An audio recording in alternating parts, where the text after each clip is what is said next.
வீட்டில் நேற்று மீன் வாங்கிட்டு வந்திருந்தாங்க. பாதியை வாஷ் பண்ணி ஃப்ரிட்ஜில் வச்சுட்டு நேற்று சாம்பாரும் மீன் வறுவலும் வச்சு சாப்பிட்டாச்சு. இன்றைக்கி மீதம் இருந்த மீனில் மீன் குழம்பு பண்ண போகிறேன். அதுக்கு ஒரு கடாய் ஹீட் பண்ணிவிட்டு எண்ணெய் சேர்த்துட்டு கடுகு வெந்தயம் தாளிச்சிக்கலாம். இது நல்லா பொரிஞ்ச பிறகு ஒரு பெரிய வெங்காயம் அரைச்சி வச்சுருக்கேன், அதையுமே சேர்த்துக்கலாம். வீட்டில் சின்ன வெங்காயம் இல்லை, அதனால பெரிய வெங்காயம் அரைச்சி சேர்த்துக்கிறேன். இது கூடயே ஒரு 2 டீஸ்பூன் இஞ்சி பூண்டு பேஸ்ட்டு சேர்த்துக்கலாம்.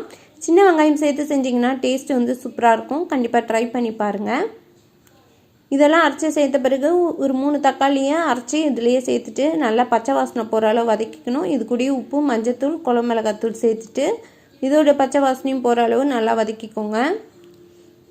இதெல்லாம் நல்லா திக்கான பிறகு இப்போ நம்ம குழம்புக்கு தேவையான அளவு தண்ணி சேர்த்துக்கலாம்.